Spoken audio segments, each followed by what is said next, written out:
whereas this Hanzo is fantastic. So I'm glad to see him expand his hero pool for starters. I'm very happy about that. Couldn't agree more. But you know what else I'd like to see here if I were SPT?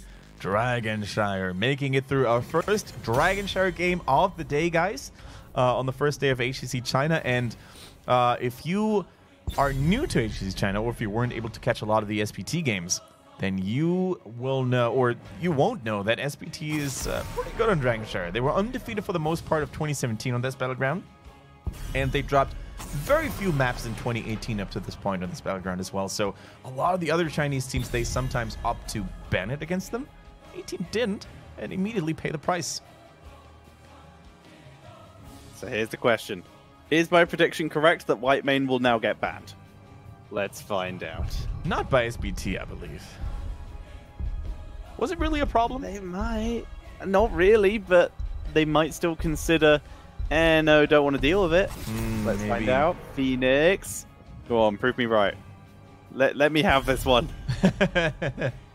I mean, there's Maev still available as well, so I don't think we're going to have this one. Maev, there's Diablo, there's all these wonderful, wonderful things. Speaking of Maev, that could actually be a hero that SPT might want to pick themselves. Soap is one of the scariest Maevs in China. The second pick, though, is the issue with that. Attention. Let's see. Dong. Well, yay! Adobe! Pure luck. I mean, skill. Are you Whitemane's champion? Does she tell you all her secrets? I mean, apparently I tell her when she can and can't play, so that's good. I am the head of the Scarlet Crusade now. We do see the Maev getting immediately stolen away by the A-Team. Tetra Fordring. That has a good name to it. Ooh. I like it. I could like dye my beard white and like do some cosplay. I would love to do that. There's actually a German streamer called Tazdingo. He's also the German HGC caster, and he did an amazing Whitemane cosplay. Really? Yes, you can look it up on his Twitter. It was insane. I will have to, because I love Tazdingo ever since Alpha and Beta when he was a player. Yeah. And literally every single time I would be like, and on the left hand side playing the ETC is Tazdingo. Yes. Back when Team Nihilum was still a thing. Oh man, those are That's the one. The flashbacks. As we are going to see the Stukov coming in. And it's going to be played by Stukov, but he is now Stukos. Was that it? Stukos. Stukos. Thank God. Thank God. All right, he can finally pick his favorite hero without driving us mad. Unfortunately, Jaina's still here, so we do still have to deal with that. Assuming Jaina is picked this game, we will see. As with Malthael banned out, with Urel already on the board, we open up the door for Leoric. Could be a thing. Definitely could be a thing. I mean, Leoric and Malthael. Oh, Malthael's actually banned, so you're perfectly right. That could be a Leoric. Could be a Blaze. We also know how much Soap loves his Blaze. Diablo's coming in just like the Li Ming. All right. A lot of burst. And they've saved the solo lane until last to do reactive play against that Urel. And against whatever range damage dealers there are.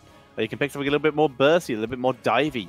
If we see some squishy backliners. And if not, then the Blaze against the Maev is always going to be welcome, because Bunker, when you're in the Warden's Cage, is for sure going to be a pain. Yeah, for sure. I think that might have actually been... Ooh, Tyrael, I was going to... Okay. So... Yeah.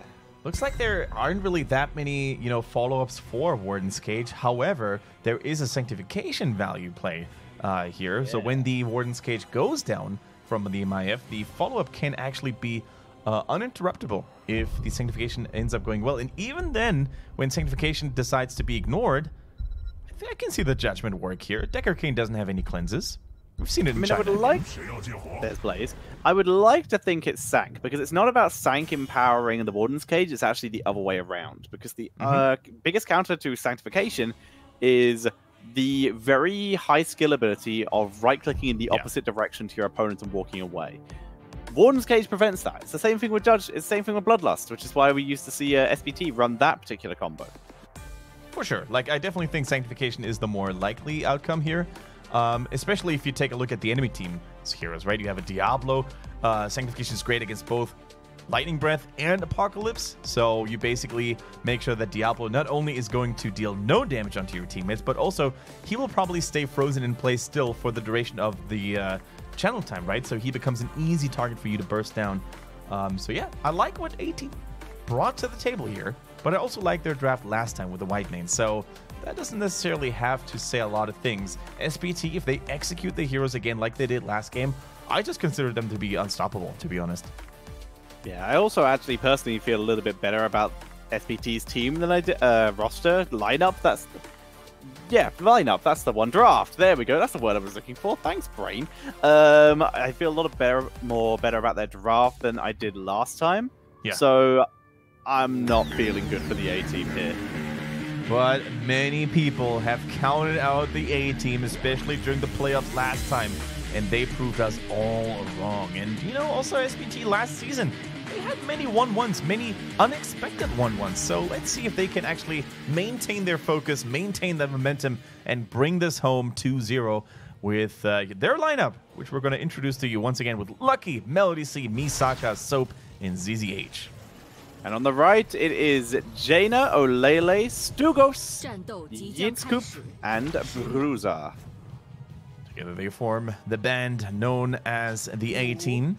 With the Greymane, by the way. First Greymane showing this day. And also Bruiser, not on the solo laner, in fact, on the Maev with Jaina, the ranged assassin mage, usually, in this case, playing the Yarel. Yeah. Lucky, however, is back on the ranged assassin role, so he had his quick adventure, his short adventure on the Zeratul. He's now back on what he plays most of the time. Actually already covering the bottom lane. Looks like they do not want to get invested into any middle brawls, which is very smart. You know, the less targets you show in the middle against the Maev, the less targets she's going to be able to get the resets from, and also you know, reduce the risk of actually getting caught by a Maev engage. Lucky. Eldred's Might is thrown behind him. He's trying to bait Tyrael in so we can knock him into tower range. Tyrael not having any of it. Better Touch coming in for Stukov. And I believe we're on the patch post Stukov changes, right? I think so, yeah. So once again, it makes more sense. This build is going to become a lot more popular with those changes in effect. Yeah, and also really interesting to see the build coming in from Tyrael here as well. We no longer see the Justice for All. We see the Salvation at level 1, which puts a little bit more focus on keeping Tyrael himself alive, right? It gives him a stronger shield from Righteousness and gives him a little bit of a heal when that shield is broken on him. So, you know, definitely a little bit of a more self-sustaining build rather than, you know, buffing allies around him. Lane's cleared up pretty quickly by both teams. There's no immediate rush for anything until this objective spawns, which it now has, so they can finally begin to try and make some kind of play onto the map without any trouble. Eldred's Might used over the wall just for the slow hit. Umbral Bind is good, but the Diablo coming in is a nice distraction, and as such, SPT, everyone stays alive, and they're going to be able to clean out this Bruiser camp. Yeah, really cool to see all that damage being applied onto those towers. Bruiser in trouble, uses the teleport dash on his Avatar of Vengeance there. Just a last-second escape, really. But yeah, I wanted to mention the building damage that A-Team can actually unleash with heroes like Greymane, heroes like Maev, strong auto-attackers if left uncontested. So yeah, they took a little bit of damage. Misaka now getting binded back into the fray of the A-Team. Can he actually make it out alive? The body blocks are real. Good scroller ceiling, keeping him moving and stopping the A-Team in their tracks. Not so lucky for Soap, though. He goes down. Umbral Bind on 3. 1, 2, 3 kills. Can they finish off Misaka to make it 4? No, they can't. Misaka is able to retreat behind the fort. And as such, top lane in full control of the A-Team. But Thatcher, that was a huge battle for the A-Team. Not only did it give them, you know, a free hand in the top lane, destroying yet another tower and even destroying the healing fountain there, but also such a juicy chunk of experience, right? 6.5 to 5, close to 5.5 here. Only Lucky was able to hold his own against Jaina, but he was completely oblivious of that incoming gank with Bruiser, and he ends up falling as well. What is going on here? This is also on Dragonshire, which is supposed to go on the strongest match for SPT. At this point, SPT are going to be considering to themselves, why didn't we ban Maiev instead of Whitemane? Interruption there by Soap prevents the Dragon Knight going over, and they're at least starting to hold the lanes a bit. But level 7 talents have just been hit by the A-Team. Sure, this is the Maiev effect. I was asking you earlier, do you still think that the Maiev deserves to be banned in so many drafts? And because I wasn't really sure myself, right? But you said yes, absolutely, and I think this performance already by the A-Team proves it more than enough. We're going to see here the Divine Steed Western style coming in for the Yrel. This means she's going to want to go into the backline a little bit more as Misaka escapes.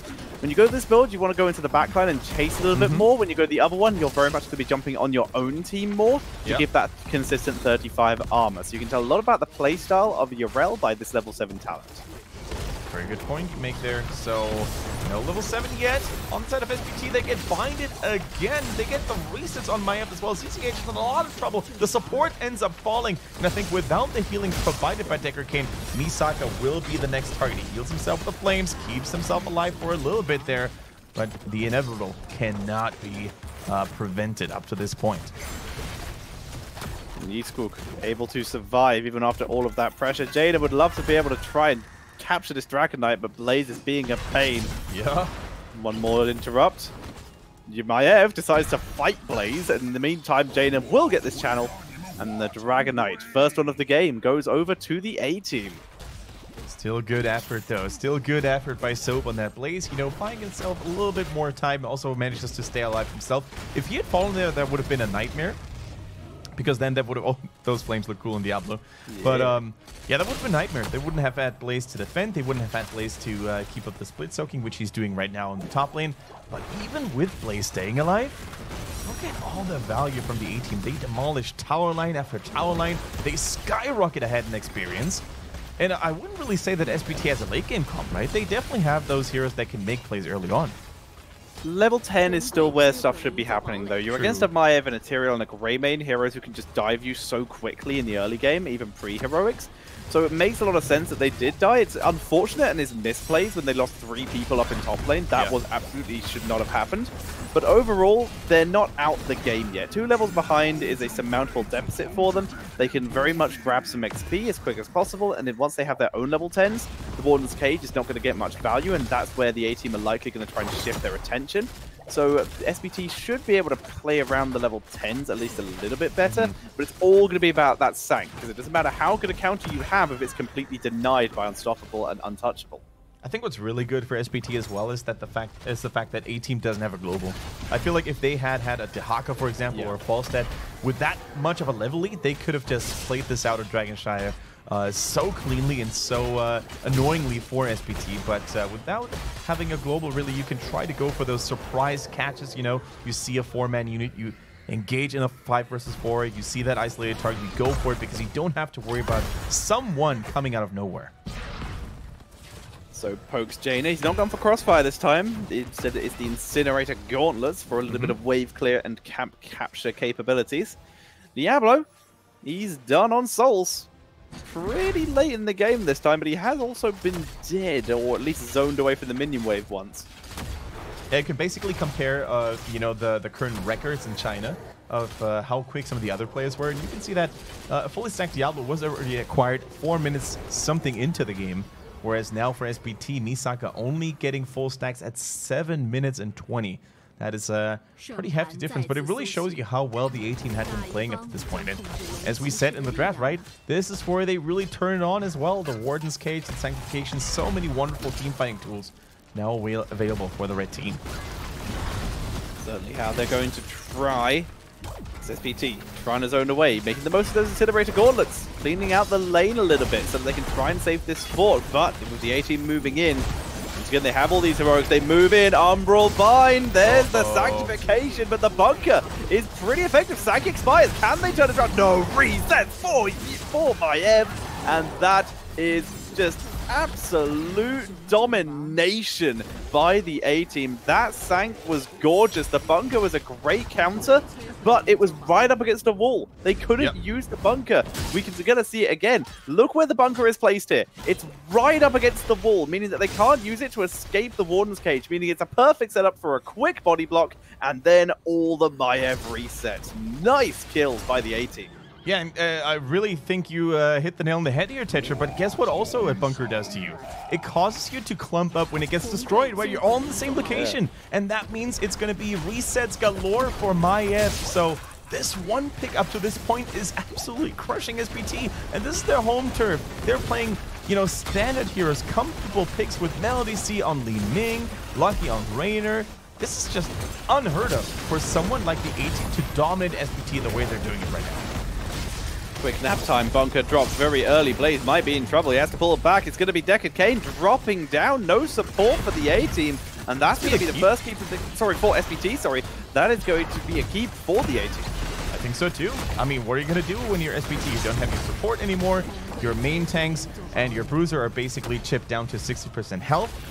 Well, okay. After 9 minutes and 20 into the game, the A-Team, who are currently down 0-1, show no signs of fear. It's a 16-11 lead almost in terms of experience. A 4-level lead, if you will, once they turn 12 SPT, that is.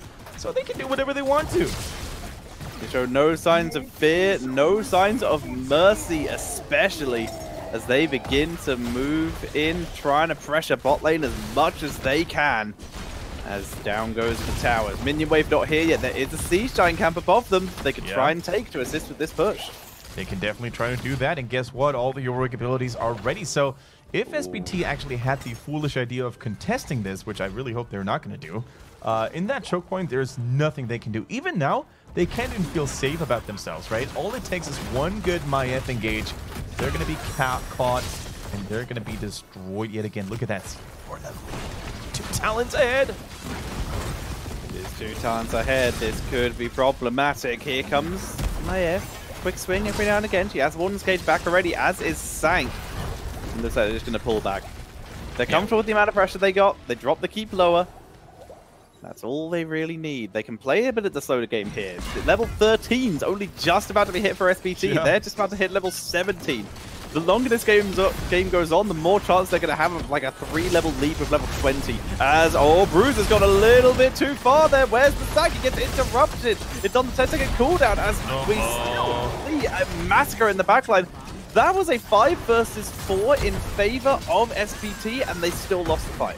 They still lost the fight, and look at that. I mean, the death counters are pretty slim still because it's still 11 minutes into the game. But guess what? That's not really going to help SPT. Like, it's good to get such a tremendous lead in Heroes of the Storm, ladies and gentlemen, but sometimes when you're this early on into the game, it's kind of hard to finish it out, right? Because the enemy team can turtle up so well. So what happens then sometimes is the fact that members of A-Team are getting reckless, members of A-Team are going to die, and that's a huge chunk of the combat experience for SPT. So closing out these games without a Dragon Knight is actually going to be pretty hard still for the A-Team. See the fetid touch long pitch there, doing a little bit of harassment to SPT from max range.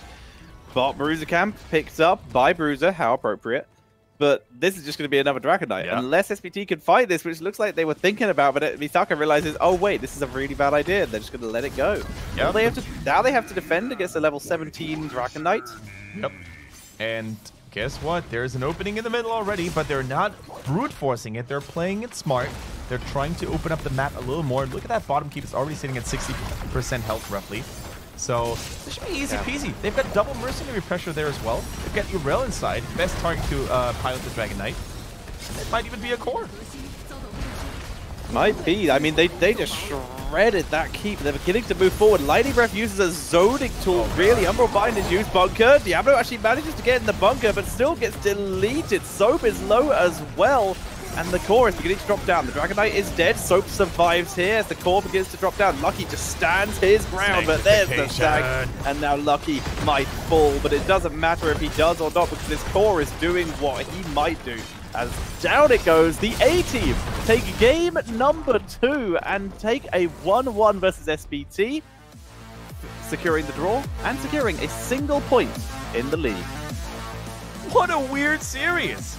After absolutely dominating the A-Team in game number 1, it basically mirrored and happened to SPT. And I think it's safe to say that one key ingredient for the A-Team's success was my EF. Because those combos, especially in the early game of the top lane, those were just juicy. And they basically set themselves ahead so far with those Dragon Knights consecutively.